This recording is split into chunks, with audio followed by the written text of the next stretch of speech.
मेरे बड़े खुश हो गए तो ये ट्रांसफ़र जो है ना दोनों तरफ लगा हुआ था। बेगम कह रही थी उधर है कि इधर है। मेरे ख्याल में ये पूरा घूमता होगा। पहली दफ़ा आए हैं जद्दा एयरपोर्ट, तो देखते हैं कैसा है जद्दा एयरपोर्ट। खाली हो गया, लोग मतलब जहाज़ इतना छोटा था कि लोग, पहली बात तो आखिरी हमारी सीटें थी तो उस वजह से भी तो अभी देखें लग ही नहीं रहा कि बंदा आया हमारे साथ।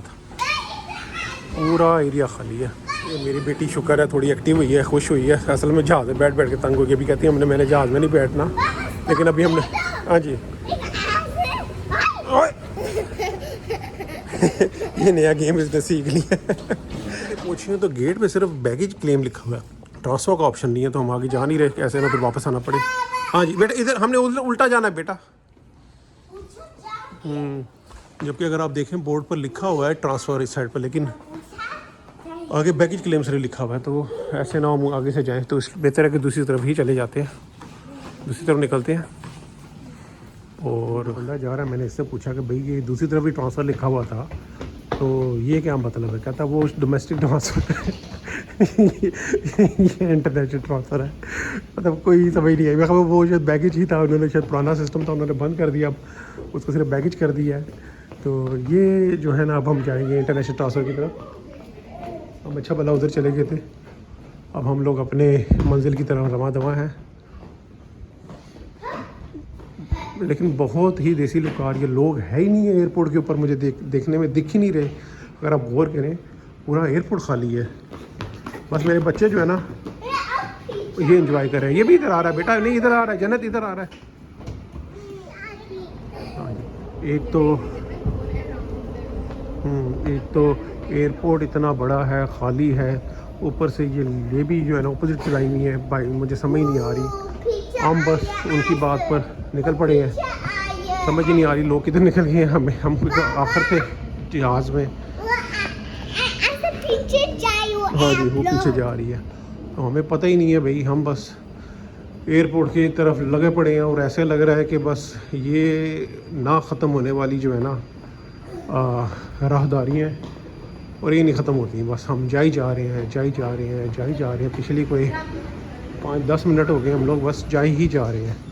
तो मुझे नहीं लगता कि हम जब तक पहुँचेंगे नहीं, मेरे बच्चे खुश हो गए, इन्हें वो मिल गई, तो मुझे नहीं लगता कि हम जल्दी पहुंच पाएंगे, क्योंकि 2 घंटे का, हाँ जी 2 घंटे का है।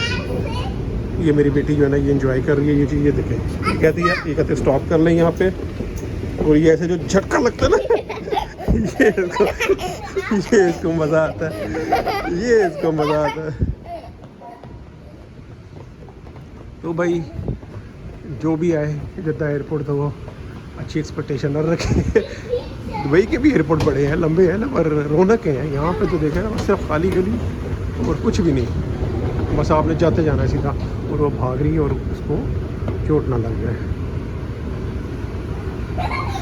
हाँ उसने भी वही गेम चलाई है उसका। ये भाई हमें झटका खाने का बड़ा मज़ा आता है। हम लोग इंटरनेशनल ट्रांसफ़र पहुँच गए हैं। बेसिकली जब एक लाइन से उतरते हैं तो दोबारा से हमें सिक्योरिटी चेक से गुजरना पड़ता है, मतलब सारा चीज़ें दिखानी पड़ती हैं। तो हम उसी तरफ जा रहे हैं। जहाज़ में तो, हाँ जी जहाज़ में तो ऐसे बैठी हुई थी ये जैसे बीमार हो गई है, और जहाज़ से निकलती वही हरकतें शुरू हो गई। और यहाँ पे भी गर्मी है, और फिर इसका जो है ना इसको गर्मी फील होनी और उल्टी आना शुरू हो गई। मुस्कान हमारे साथ जाना, मुस्कान नो, इसको रोकना पड़ता है, ये भाग जाती है। हाँ ये एरोप्लेन है, वेट करो। ले जी जद्दा का भी व्यू कर लें, जद्दा एयरपोर्ट का। बहुत गर्म एयरपोर्ट है, मतलब चिल नहीं है। सब एयरपोर्ट, कुछ एयरपोर्ट ऐसे होते हैं जो बहुत चिल होते हैं। बेटा ये परफ्यूम है, इधर आ जाओ। भाई मेरे बच्चे तो ये देख के अम्यूज़ हो गए हैं। हाँ जी क्या इतना बड़ा लट्टू है? ये तो लट्टू लग रहा है पूरा।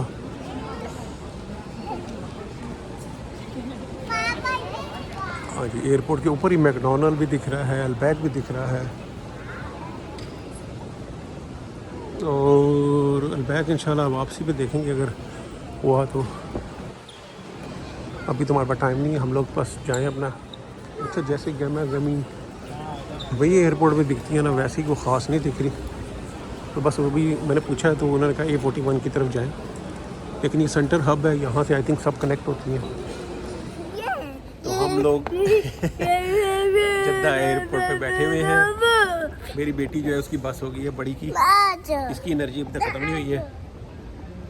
तो भाई वो जो आपको टनल दिखा रहा था वो तो ऐसे लग रहा था कि जैसे कि उम्रा इधर ही करा रहे हैं हमें, इतना ख़त्म होने का नाम ही नहीं ले रहा था वो, इतनी लंबी क्या कहते हैं ट्रैवलिंग थी।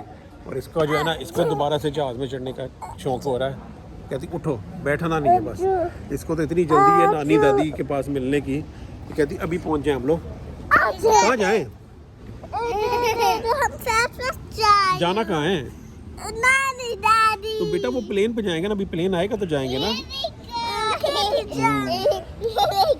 हाँ जी, और ये इसकी एनर्जी थोड़ी सी डाउन है, लेकिन कभी कभी एक्टिव हो जाती है।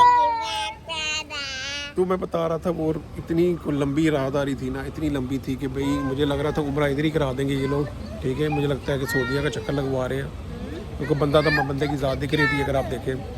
और अभी हम वेट कर रहे हैं प्लेन का, 2 बजे प्लेन उड़ेगा, आधा घंटा पहले बोर्डिंग खुलती है। तो इंशाल्लाह इस दफ़ा कोशिश करेंगे लेट ना हो, क्योंकि जर्मन एयरपोर्ट पर तो लेट हो गए थे। वहाँ पे बंदा आया स्पेशल हमारे पास कहने के लिए भाई कि आपने जाना भी है कि नहीं जाना है, कि आप ऑफलोड कर दें। तो वो तो बस ऐसे ही कहा, क्योंकि जब हम अंदर आ गए हैं तो क्यों ऑफलोड कर सकते हैं, क्योंकि ऑफलोड करने के लिए भी बैग भी उठाने पड़ते हैं।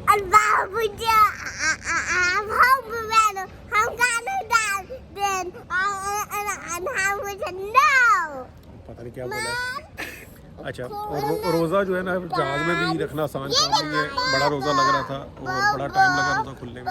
अभी मैंने बच्चों को छोड़ा है, मैं सोच रहा हूँ कि नमाज़ पढ़ रहा हूँ, तो क्योंकि फ़्लाइट में लेट है, मतलब इतना लेट भी नहीं है, थोड़ा सा टाइम है, तो मैं नमाज़ पढ़ाता हूँ। अल्लाह करे अब ये इतना दूर ना हो, दिख तो रहा है, लेट्स सी कितना आगे है। उम्मीद तो यही है कि जगह जगह बने होंगे, जर्मनी की तरह ये नहीं होगा कि दूसरे कॉर्नर में रहो और आने में देर हो जाए।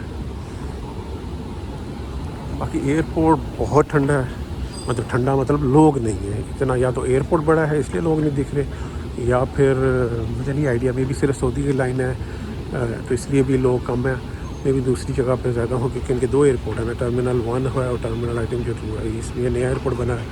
तो इस पर जो है ना ज़्यादा मतलब इनकी अपनी फ़्लाइट आती है सऊदी एयरलाइन। तो आहिस्ता आहिस्ता जब शिफ्ट करेंगे तो तब पता चलेगा। अभी मैं प्रेयर रूम ढूंढूं, और प्रेयर रूम गुम हो गया, ये इधर ही है, शुक्र है। तो फीमेल का लग रहा है, मेल का हो रहा, मेल का हो रहा। चले शुक्र है इतना दूर नहीं था, अल्हम्दुलिल्लाह। चले मैं जाता हूँ, नमाज़ पढ़ के थोड़ा फ्रेश भी फील होता है बंदा। चले आपको जद्दा एयरपोर्ट की मस्जिद दिखाते हैं। ये रही जद्दा एयरपोर्ट की मस्जिद, और इन्होंने यहाँ पे भी लगाए हुए बटन। ये आपका एक्सपीरियंस कैसा है, ये तो हम यूज़ करने के बाद बताएंगे एक्सपीरियंस कैसा है। और ये इस तरफ का है। अच्छा, जद्दा एयरपोर्ट की जो मस्जिद है ये तो पाकिस्तान वाला हाल है, चेक करें, टूटी हुई है, चल रही है, ये काम करती है। यहाँ पे टोटल 3 है, ये ख़राब है, इसका सेंसर चलता नहीं, और यहाँ पे है ही नहीं है। चेक कर ये चलती है कि नहीं, ये भी नहीं चलती। तो 2 चलती नहीं है, एक चलती है और एक टूटी हुई है। तो जिसने मस्जिद बनाई है उसकी आर्किटेक्चर को भी सलाम। बंदा काबा का सिस्टम ऐसे रखे कि काबा उस साइड पर हो, मतलब इस तरह डिज़ाइन की जाए, लेकिन इसका ये कि काबा ही इस साइड पर है, मतलब यहाँ से जो एंट्री ले रहे हैं इधर से सारे के सारे लोग इस साइड में नमाज़ पढ़ रहे हैं। तो जिसने भी आर्किटेक्ट किया है सलाम उसको। इंटरनेशनल एयरपोर्ट है, लेकिन इंटरनेशनल एयरपोर्ट वाली फीलिंग नहीं दे रहा। एक प्रो टिप शेयर करने लगा आप लोगों से जद्दा एयरपोर्ट की, और वो ये है कि ऊपर वाले वॉशरूम में बहुत रश था और क्लीनिंग भी नहीं थी मेरे ख्याल में, शायद इतनी ज़्यादा, क्योंकि ज़्यादा लोग हों तो क्लीनिंग भी कम होती है। तो मैंने उस बंदे से पूछा कि भाई कोई और वॉशरूम है, तो उसने कहा कि भाई एग्जैक्ट उसी के नीचे एक वॉशरूम और था। तो इधर आए वो खाली वॉशरूम, कोई बंदा ना बंदे के साथ, अंदर गया हूँ, आराम से यूज़ किया है, तो सुकून से क्लीन यूज़ करके आ भी गया हूँ, और लाइन में भी नहीं लगना पड़ा। अभी ऊपर होता तो मुझे लाइन में लगना पड़ता, काफ़ी लोग ज़्यादा थे। अच्छा, जद्दा एयरपोर्ट पे आपको देसी भी मिलेगा मुझे लगता है। ये देखें, देसी ही देसी है, देसी ही देसी है, मतलब कि इंडियन पाकिस्तानी ही होंगे ज़्यादातर। और ये मेरी बुटकी उठ के आ गई है। हाँ जी, लिपस्टिक खाना, क्या करना है? लिपस्टिक खाना। लिपस्टिक लगाई है। यस। हाँ, ये पता नहीं इसने कोई नया काम सीखा हुआ है। ये मेरे नीचे से क्या है? आ रहा हूँ। मैंने बच्चों को बिठा दिया है। मैंने सोचा कि थोड़ा सा ना एयरपोर्ट का टूर कर लेते हैं, एयरपोर्ट थोड़ा एक्सप्लोर कर लेते हैं, थोड़ा सा देखते हैं एयरपोर्ट कैसा है। फ़िलहाल तो सो ही है। दुबई का एयरपोर्ट बहुत अच्छा है, टू बी ऑनेस्ट। कतर का बहुत अच्छा है, लेकिन वो बहुत ठंडा है। ये ठंडा नहीं है, लेकिन बहुत बड़ा है। लेकिन लग ऐसे ही रहा है जैसे पाकिस्तानी एयरपोर्ट इतनी कोई ख़ास मेंटेनेंस नहीं है। इवन के जो फ्लोर पे लगी हुई चिप्स है वो भी ऐसी लग रही है कि जैसे कि पाकिस्तानी ही चिप सेट लगाई हुई है। तो मतलब इंटरनेशनल फील उस तरह की नहीं है, क्योंकि दूसरा कि यहाँ पे लोग भी तो मुसलमान ही आएंगे मोस्टली। सऊदी एयरलाइन है तो लोगों का ज़्यादातर टूर भी ऐसा ही है, और देसी ही पीपल दिख रहे हैं। तो समझ लें 80% 90% आपको फील पाकिस्तान की ही आएगी। अभी मैं कुछ देखने जा रहा हूँ शॉप से, एक दो अगर मुझे कोई दिख जाए तो वहाँ से कुछ लेना है, तो वही ढूंढने आया हूँ। शुक्र है मैं अपने बच्चों को यहाँ पे नहीं लेके आ गया। यहाँ तो खिलौने पड़े हुए हैं। इन्होंने तो शोर कर देना था, भाई मुझे पाप पेट्रोल ले दो, तो मुझे फ़लाना ले दो, मुझे स्काई, मेरी बेटी को स्काई बहुत पसंद है, तो उन्हें कहना था मुझे स्काई पकड़ के दे दो। हाँ, तो फ़िलहाल कोई मूड नहीं है खिलौने लेने का, और खिलौनों के सेक्शन है। सऊदीया में वापसी भी आएंगे तो देखेंगे, अगर कोई लेना होगा तो तब देख लेंगे इंशाल्लाह। फ़िलहाल कोई मूड नहीं है। एक और प्रो टिप आप लोगों को देता हूँ कि एयरपोर्ट पे जो ये ड्यूटी फ्री के नाम से स्कैम है ना, इसमें ना फंसा करें। ड्यूटी फ्री बस नाम की ड्यूटी फ्री होती है, अदरवाइज़ प्राइसेस जो है ना वो डबल से ट्रिपल होती है एयरपोर्ट के ऊपर। आप बहुत ज़्यादा मजबूरी हो तो चीज़ ले लें, वरना कोशिश किया करें कि अपने साथ चीज़ ख़रीद कर लाया करें अगर आपको कुछ चाहिए हो। हाँ, फास्ट फूड्स पॉसिबल है चेंज सस्ती हों, अदरवाइज़ चॉकलेट्स वगैरह दूसरी सारी चीज़ें वो बहुत एक्सपेंसिव हैं यहाँ पर, मैंने जब भी देखी हैं। तो हाँ, मेरा तो ये एक्सपीरियंस है कि मैं कभी भी एयरपोर्ट से चीज़ नहीं लेता। चेक करें कि पानी महंगा हो गया है और बोतल सस्ती हो गई है। बोतल 5 सऊदी रियाल की मिली है कोका कोला, और पानी जो है वो 10 रियाल में मिला है। तो हद नहीं है, जो चीज़ फ्री मिलती है वो डबल प्राइस में है, और जो चीज़ बनती है मशीनों में जिसमें केमिकल्स डलती हैं, चीज़ें डलती हैं, वो हाफ प्राइस में है। क्या ज़माना आ गया है, तो क्या कह सकते हैं।